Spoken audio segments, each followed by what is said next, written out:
Hello student, आज आपण electrostatics ह्या चॅप्टर्समधनं electric potential and potential energy हा टॉपिक पाहतो.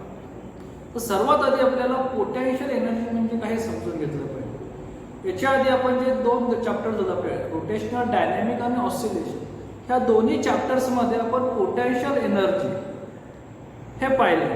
पण तिथे जी आपण पोटेन्शियल एनर्जी काढली ती मेकॅनिकल फॉर्ममध्ये काढली. इथे जी आपण पोटेन्शियल एनर्जी काढणार ती इलेक्ट्रिक फॉर्ममध्ये. Electric potential energy is related to the potential. Basically potential energy म्हणजे काय असते, तर पोटेन्शियल एनर्जी म्हणजे कोणत्या तरी बॉडीमध्ये किंवा ऑब्जेक्ट्समध्ये स्टोअर करून ठेवलेली एनर्जी, की ती एनर्जी नंतर कोणत्या तरी वर्क्समध्ये काय ते यूज होते. हा त्याच्या पाठीमागचा काय सिंपल कन्सेप्ट आहे. इथे जर आपण पाहिलं की हे हॉरिझॉन्टल पोझिशन, इथे हॉरिझॉन्टल पोझिशन्स आणि ह्या हॉरिझॉन्टल पोझिशन्स वरती एक ऑब्जेक्ट किंवा बॉडी आणि ही बॉडी इथून उचलून मला ह्या पोझिशनला न्यायची, की ज्यांच्यामधलं डिस्टन्स काय याच एवढं आहे. ही सिंपल रेस्ट कंडिशन असलेली बॉडी, त्या बॉडीला इथून उचलून ज्यावेळेस मी इथे नेली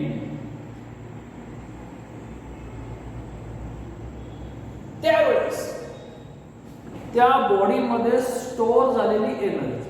आता फक्त मी उचलून नेल्यामुळे एनर्जी कशी काय स्टोअर होईल, हा सिंपल कन्सेप्ट येतोय. तर इथे पहा, इथून ज्यावेळेस मी त्याला इथे नेईन म्हणजे इथून वर नेण्यासाठी मला काहीतरी फोर्स अप्लाय करावा लागेल की नाही. तो फोर्स म्हणजेच काय असणार, नॉर्मल फोर्स म्हणजे weight of object or body. त्या बॉडीचं काय असणार आहे, ऑब्जेक्टचं वेट असणार. आणि इथून ज्यावेळेस मी इथे नेतो तो म्हणतो वर्क होतो. वर्क म्हणजेच काय, फोर्स इनटू डिस्प्लेसमेंट. म्हणून तुमचा फोर्स काय झाला होता, बॉडी तीच आहे की तो फोर्स इज इक्वल टू किंवा nearly equal to the weight. कारण तिथे आपण कसल्या प्रकारची कायनेटिक एनर्जी, कायनेटिक मोशन्स किंवा स्पीड करते सिंपल फॉर्म मध्ये लिहून ठेवतो इनटू डिस्प्लेसमेंट. इथून हा ऑब्जेक्ट इथपर्यंत गेला म्हणजे त्याच्यामधलं डिस्प्लेसमेंट काय झालं, एच. तर सिंपल इथे वर्क काय आलं, एम जी. हे आपण रोटेशनल डायनॅमिक्स मध्ये काढतो. ज्यावेळेस आपला ऑब्जेक्ट हा व्हर्टिकल पोझिशन ने जाईल, कारण की ह्याच्या डाऊनवर्ड डायरेक्शनला काय ग्रॅव्हिटी वेट म्हणजे हा फोर्स आणि हा वेट कसा असणार आहे, ह्या हॉरिझॉन्टल सरफेस सेम असणार. पण ज्यावेळेस मी इथून हा ऑब्जेक्ट खाली सोडून देईन under the effect of gravitational force मुळे तो काय होणार आहे, अट्रॅक्ट टुवर्ड्स द अर्थ. पण तो येताना विदाउट फोर्स अप्लाय करता, म्हणजे मी त्याच्यावरती कसलाही फोर्स अप्लाय न करता तो पुढे जातोय. म्हणजे त्याच्यामध्ये काहीतरी वर्क होतंय. ते वर्क कशामुळे होतंय, तर त्याला ह्या हाईटवर नेल्यामुळे. हा जागेवरती हलणार आहे का, नाही हलणार, कारण की हॉरिझॉन्टली त्याची हाईट काय आहे, 0 आहे. म्हणजे इथे झालेला वर्क इनिशियल पोझिशन ते काय आपण 0. म्हणजेच याचा अर्थ इथे असलेली एनर्जी या UA मीन्स इनिशियल कंडिशन ने दाखवतो, आणि इथे असलेली एनर्जी त्याला आपण UB म्हणजे B पोझिशन, ही आपली A पोझिशन, ही आपली B पोझिशन. तिथं असलेलं एनर्जी वर्क म्हणजेच काय, तर एनर्जी. मग त्यांनी केलेलं वर्क काय होत आहे, तर ह्या बॉडीने केलेलं वर्क म्हणजेच difference between energy at two positions. ह्या दोन पोझिशन्स मधलं झालेलं एनर्जीचं डिफरन्स, की इथून इथपर्यंत गेल्यानंतर एनर्जी मध्ये काय चेंज झाला. वर्क हा असा कन्सेप्ट आहे की जो आपल्याला म्हणजे आपण काय म्हणू शकतो, त्याला कन्सिडरेशन करायचं असतं की त्या ऑब्जेक्ट्स मध्ये ती एनर्जी किती स्टोअर आहे, ती एनर्जी कुठून येते त्याच्यावरती डिपेंडेन्स आहे. म्हणजे हा ऑब्जेक्ट जर मी अजून वर नेला तर वर्क वाढत झाला, कारण तुमचा फोर्स त्याला वर नेण्यासाठी लागलेला फोर्स म्हणजेच काय, opposite to the weight of body. म्हणजे फोर्स तेवढाच लागणार आहे, पण हाईट वरती नेल्यानं तिथून सोडून दिला एखादा ऑब्जेक्ट, जर तिथून सोडून दिला आणि खाली एखादा मी दुसरी वस्तू ठेवतो, तर त्याच्यावर जर मी आपटल्यानंतर त्याच्यामध्ये जो चेंज होणार आहे तो चेंज एक म्हणजे एनर्जीच्या फॉर्ममध्ये तयार. ती एनर्जी कशामुळे आली?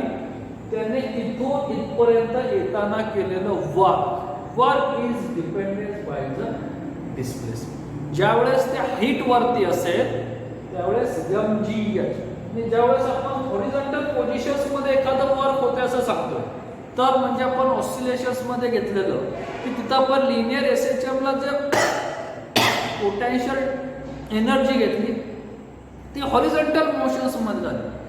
ती होताना आपण तिथं कोणता फॉर्म्युला अप्लाय करतो? FDX. बेसिक फॉर्म्युला हाच आहे आपला. पण जेव्हा हॉरिझॉन्टल डायरेक्शन्स मध्ये असेल तर फोर्स इनटू डिस्प्लेसमेंट, बरोबर आहे की नाही? आणि व्हर्टिकल डायरेक्शन्स मध्ये असेल तर वेट म्हणजेच फोर्स इनटू हाईट, किती हाईट वर गेला ते डिपेंड्स. आता हा जो बेसिक कन्सेप्ट आहे तो आपला कशाशी रिलेटेड आहे? तर potential energy. Potential energy means the store of energy. त्या बॉडीमध्ये किंवा त्या ऑब्जेक्टमध्ये स्टोर केलेली एनर्जी आहे. This energy use against the work done. तीच एनर्जी आपण कशात यूज करतो? वर्क डन्स मध्ये. म्हणून work done is equal to energy. Basically ह्या दोन्ही फिजिकल क्वांटिटी काय एक सारखाच रिप्रेझेंटेशन करतात, वर्क डन आणि एनर्जी. वर्क ही मोशन्स मध्ये असलेली कंडिशन्स, एनर्जी ही स्टोअर फॉर्म मध्ये असलेली कंडिशन्स. आता इलेक्ट्रिक पोटेन्शियल म्हणजे इलेक्ट्रिक पोटेन्शियल एनर्जी मध्ये याचं रिलेशन्स काय येत आहे?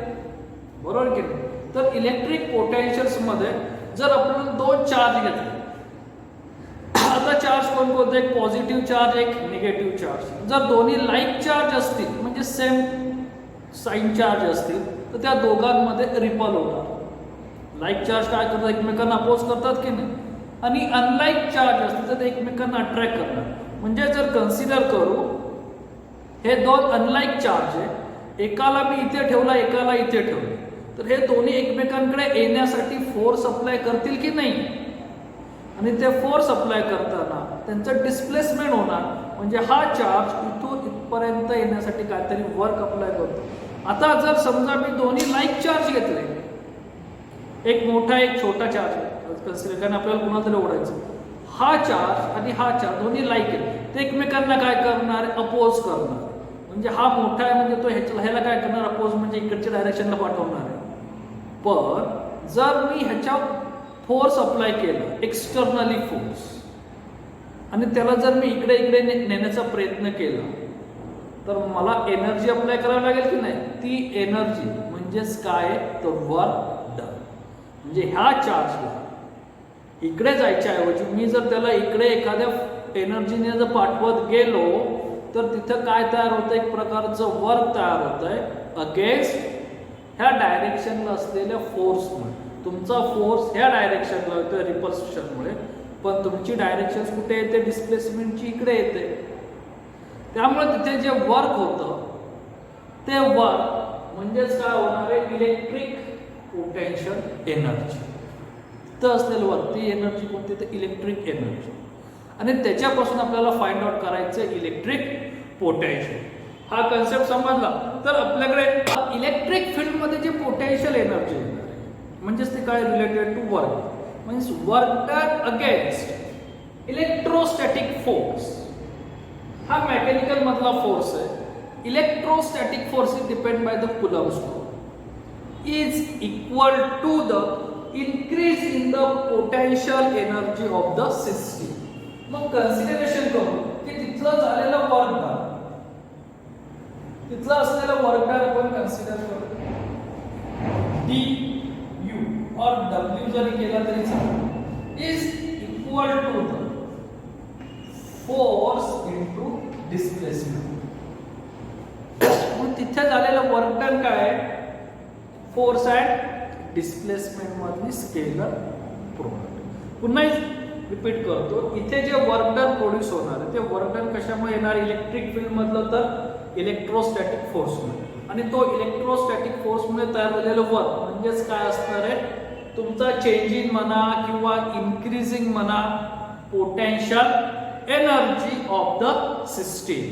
हे सिंपल आहे. आणि त्याचाच कन्सेप्ट घेऊन आपण काय फाइंड आउट करणार आहे, पोटेन्शियल एनर्जीचा डेरिव्हेटिव्ह.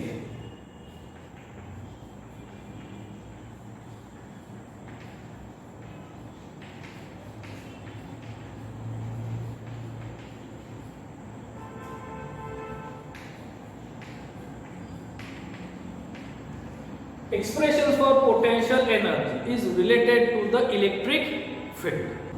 Expressions for potential इथे आपण कन्सिडर करतो की दोन लाईक चार्ज ओ ह्या पॉइंटला प्लस Q म्हणजे लार्ज व्हॅल्यूचा असलेला चार्ज आहे अँड ए ह्या पॉइंटला प्लस Q0 हा स्मॉल व्हॅल्यू असलेला चार्ज, दोन्ही सुद्धा चार्ज कसे सेम आहे म्हणजे लाईक चार्ज. तर ह्या लाईक चार्जमुळे अप्लाय झालेला फोर्स हा कुठे असेल तर रिपल्सिव्ह फोर्स तयार होणार म्हणजे ह्या डायरेक्शनला. तो फोर्स काय, F is the electrostatic force is outward direction to the plus Q charge. आता मी काय करतोय, हा जो चार्ज आहे स्मॉल q तो चार्ज मी ह्या डायरेक्शनला पुश करतोय dr एवढ्या स्मॉल डिस्टन्स.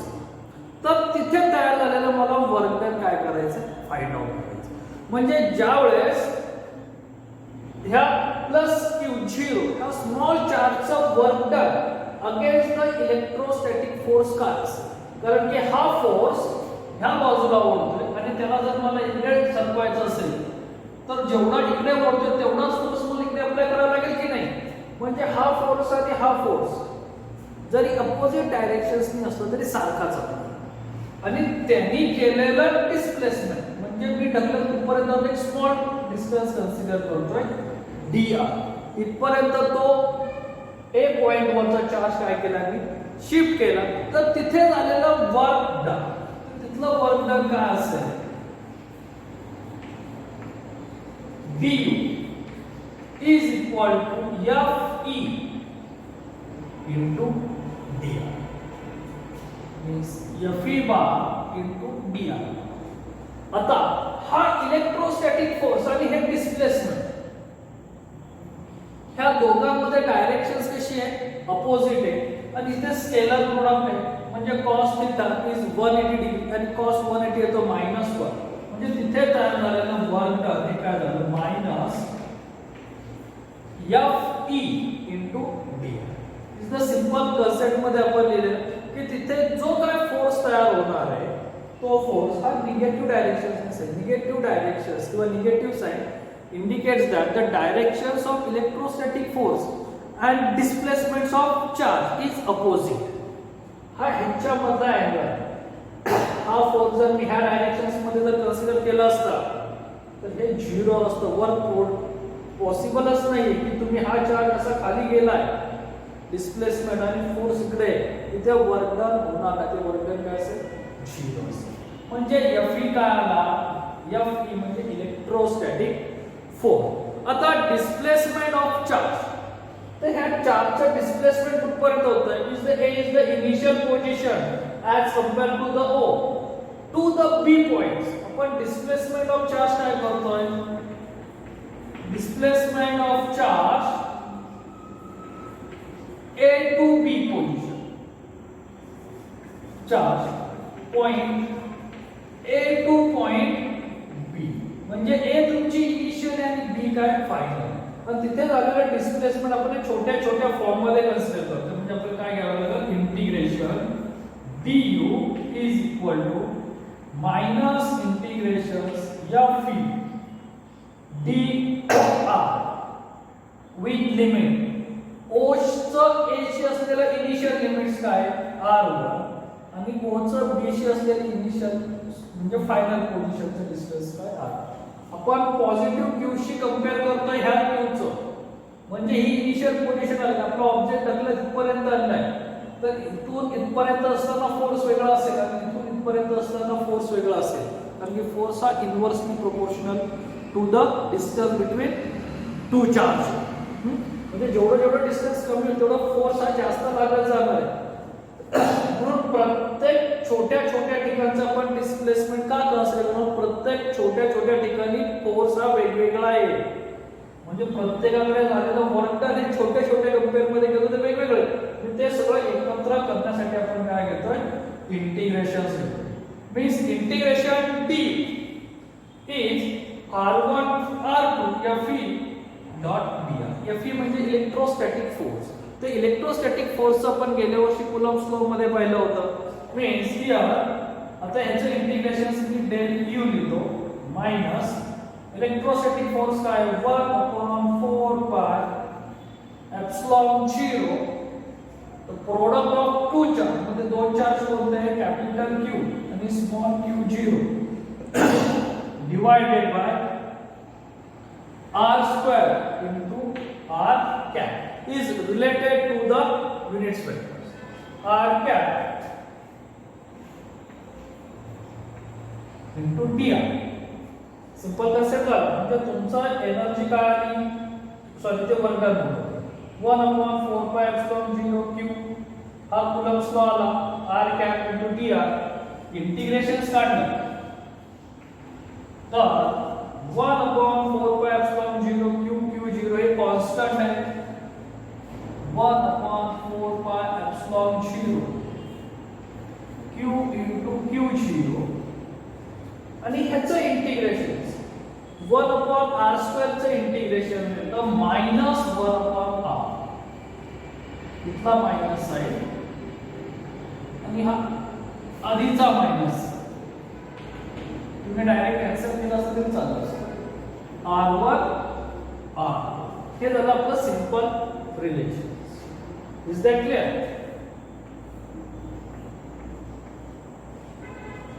आता put the limit, upper limit minus lower limit means del u minus minus plus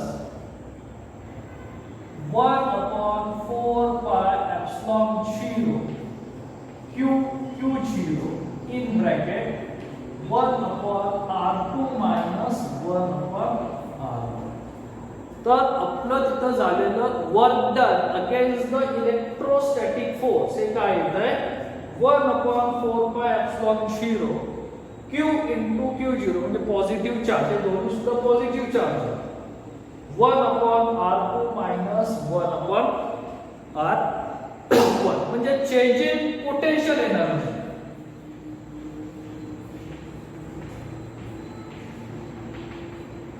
इथे चेंज झालेली potential energy is equal to work done against electrostatic force.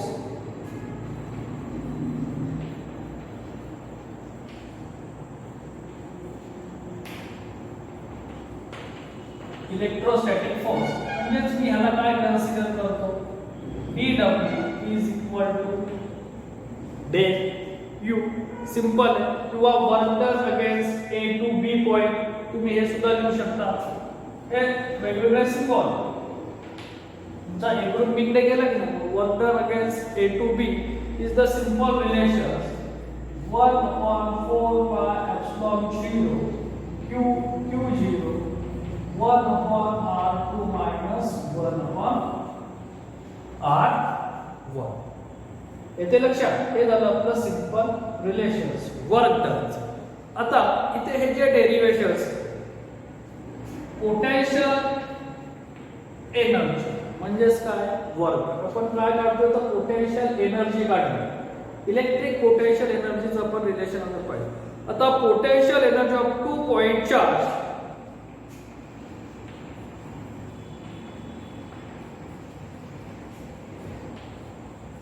Q1 आणि Q2 consider करू. एकाचा distance म्हणजे R1 हा इन्फिनिटीला आहे, R1 is infinity and R2 is R. म्हणजे इकडून कुठून तरी इन्फिनिटीकडून ढकलत एका पर्टिक्युलर डिस्टन्स पर्यंत आपण ज्याचं मला मेजर करतो, तर त्यावेळेस काय वर्क डन असेल, डेल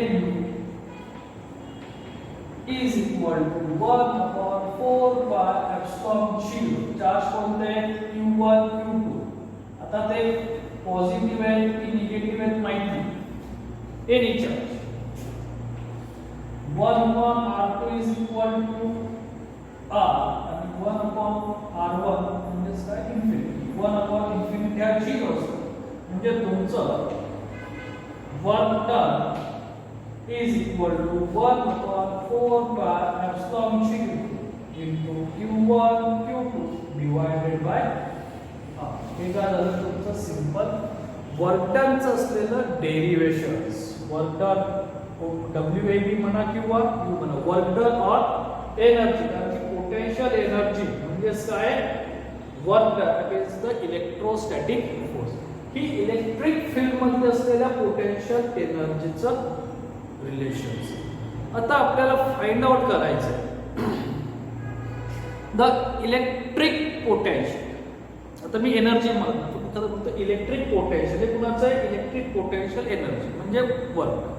तर इलेक्ट्रिक पोटेन्शियल म्हणजेच काय, तर इलेक्ट्रिक पोटेन्शियल म्हणजेच व्होल्टेज, की ह्या दोन चार्जमुळे जे काय वर्क तयार होणार आहे, ते वर्क तयार होण्यासाठी जे तुम्ही व्होल्टेज सप्लाय करणार आहे की नाही, ते व्होल्टेज म्हणजेच काय असणार आहे, त्याच्याशी रिलेटेड वर्क. मग ते potential, electric potential it is depended by work per unit charge. म्हणजे तिथे तयार झालेलं वर्क किंवा एनर्जी, त्याने तयार केलेली एनर्जी ही त्याच्याकडे असलेल्या चार्जवर डिपेंड आहे.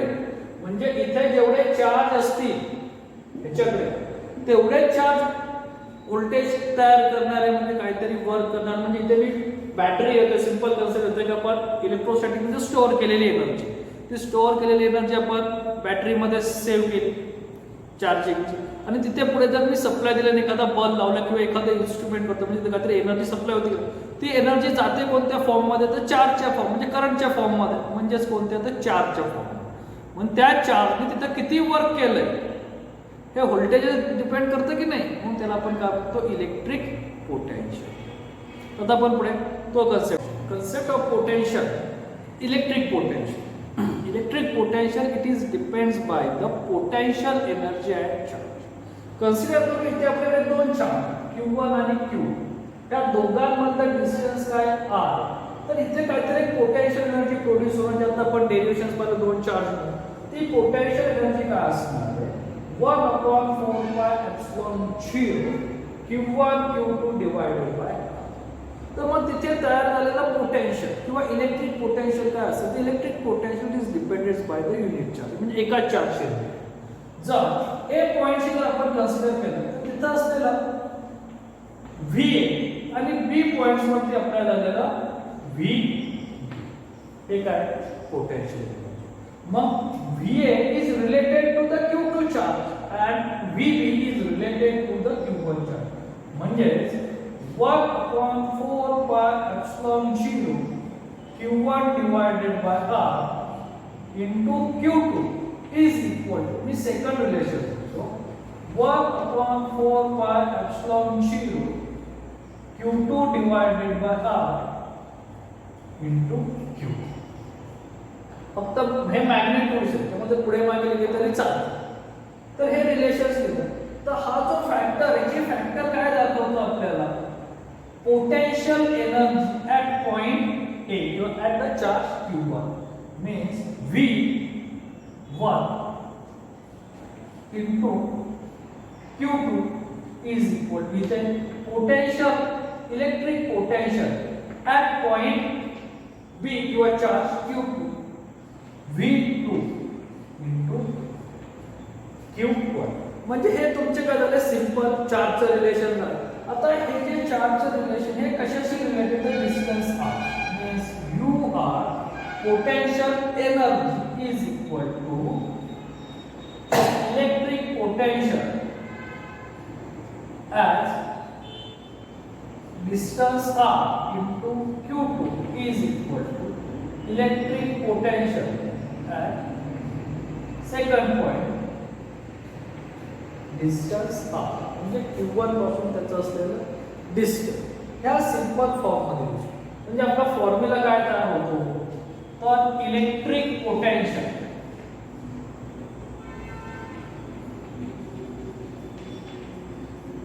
Energy is equal to,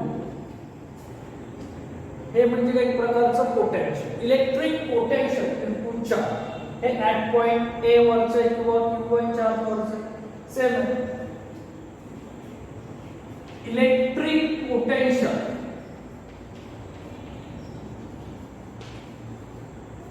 into methane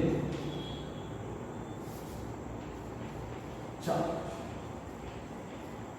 म्हणजे तुमचे इक्वेशन्स काय आहेत? Electric potential energy is equal to electric potential into charge. Therefore, electric potential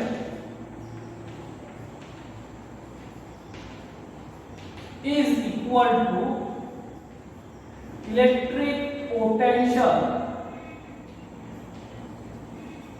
energy divided by charge. Means simple, V is equal to du divided by q. म्हणजे simple form मध्ये तुमचं काय येतं? V is equal to du divided by q. मग electric potential at point A आणि electric potential at point V म्हणजे तो changing potential झाला. Means V is equal to VA minus VB is equal to potential energy, electric potential energy at point A and electric potential energy at point means UA minus UB divided by Q. हा आपला काय झाला तो simple formula. Electric potential is equal to electric potential energy divided by charge. आणि electric potential energy म्हणजेच काय? Work done. Means V किंवा त्याला changing potential, changing electric potential is equal to changing work done against electrostatic force divided by charge. असं आपला simple concept of potential. Potential is depending by the electric potential energy. Potential energy वेगळी आणि electric potential वेगळी. Electric potential म्हणजे तिथे store केलेले त्याच्यामध्ये असलेली एनर्जी, ती मग ती तिथं वर्क्स मध्ये काय होतं? कन्वर्ट झाल्यानंतर वर्क कशामुळे? तर चार्ज. आता SI units of potential energy. तर पोटेंशियल एनर्जीचं SI युनिट्स काय?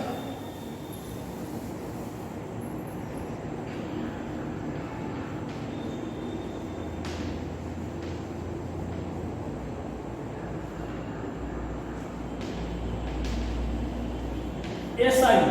आता पोटेंशियल एनर्जी असेल किंवा कोणती एनर्जी असेल तर त्याचं युनिट्स असतात ते joule. Right in capital G. बरोबर. आणि इलेक्ट्रिक पोटेंशियल एनर्जीचं अजून एक युनिट्स आहे, is related to the electric volt. म्हणजे 1 joule energy store in body किंवा ऑब्जेक्ट ज्यावेळेस 1 जूल एनर्जी स्टोअर करेल त्यावेळेस in moving the charge of 1 coulomb by the 1 volt is the simple concept. 1 joule of energy stored in the body, then moving the charge of 1 coulomb through the potential difference or apply the voltage is 1 volt at that point. म्हणजे त्या एका joule energy store करण्यासाठी 1 coulomb charge move होताना जेवढं voltage लागेल तेवढं काय असतं? 1. नंतर दुसऱ्या युनिटचं 1 इलेक्ट्रॉन होल्ड, कारण की ते चार्ज, इलेक्ट्रॉन्स म्हणजे चार्ज आणि व्होल्ट म्हणजे व्होल्टेजवर डिपेंड आहे. तर त्यांचं रिलेशन आहे 1.6 × 10⁻⁻90 joule. Is the simple relation. आपल्याला एक्झाम्पल सॉल्व्ह करताना हे रिलेशन वापरतो. जूल हे मेकॅनिकल म्हणजे फक्त पोटेन्शियल एनर्जीच आहे आणि इलेक्ट्रिक पोटेन्शियल एनर्जी आपण 1 इलेक्ट्रॉन व्होल्ट मध्ये सुद्धा लिहितो की त्याचं रिलेशन आहे 1.6 × 10⁻90 जूल. 1 जूलचा कन्सेप्ट समजला, एकदम सोपा कन्सेप्ट आहे. 1 जूल ऑफ स्टोअर एनर्जी म्हणजे ह्या ऑब्जेक्ट्समध्ये 1 जूल एनर्जी मला स्टोअर करायची. तर तिकडून काहीतरी चार्ज येतील ना, ते किती चार्ज लागतील? 1 कूलम चार्ज मूव्ह होतील तिथून इकडे स्टोअर करायचं. मग ते 1 कूलम चार्ज मूव्ह होण्यासाठी माझ्याकडे जेव्हा 1 व्होल्ट मी पोटेन्शियल डिफरन्स यूज करतो किंवा apply through the potential difference of 1 volt, त्यावेळेस तिथे 1 जूल एनर्जी स्टोअर होते. म्हणजे किती इलेक्ट्रॉन व्होल्ट स्टोअर होते, तर 1.6 is related to the 1 electron volt is equal to 1.6 into 10 raised to minus 90 joule. 1 joule त्याचा रेसिप्रोकल केला तर आपल्याला ते सिंपल रिलेशन्स भेटेल. Relation between electric field intensity and potential, electric potential means E and V, ह्या दोघांमधलं आपल्याला relations find out. तर सिंपल आपण जे फाइंड आउट केले ते व्होल्टा म्हणजेच काय, minus electrostatic force into displacement. Electric field intensity E is equal to force per unit charge, की जे आपण गेल्या वर्षी फाइंड आउट केलं होतं बघ 11th स्टँडर्ड्स मध्ये. And electric potential V means work done upon charge. हे इक्वेशन फर्स्ट, हे इक्वेशन सेकंड, हे इक्वेशन थर्ड. ह्या तीन इक्वेशनचा यूज करून मला ह्या दोघांचं रिलेशन फाइंड. तर वर्क डनची व्हॅल्यू मी पुट करतो. V bar is equal to minus Fe into displacement divided by charge,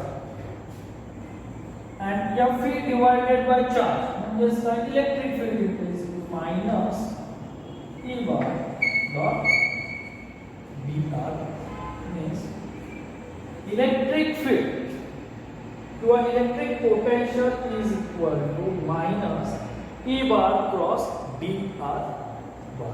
हा काय झाला, simple formula is the related between electric potential and electric field intensity और E. B, change in electric field intensity is equal to change in electric potential divided by displacement. असे simple दोन फॉर्म्युले काय करू शकतो आपण यूज करू शकतो. Negative side electric field intensity आणि डिस्प्लेसमेंट हे दोघांमध्ये अपोजिट डायरेक्शन्स. इथे ज्या डायरेक्शनला फोर्स असेल त्याच डायरेक्शनला काय असतं, फील्ड असतं. असे आपले सिंपल हे तीन फॉर्म्युले तयार होतात. हे सगळ्याचे सगळे फॉर्म्युले 11th स्टँडर्ड्स मध्ये आपण डिस्कस केले. ओके, ठीक आहे. लेक्चर्स मध्ये काय सजेशन असतील तर ते कमेंट बॉक्स मध्ये लिहा आणि चॅनल सबस्क्राईब. Okay, thanks.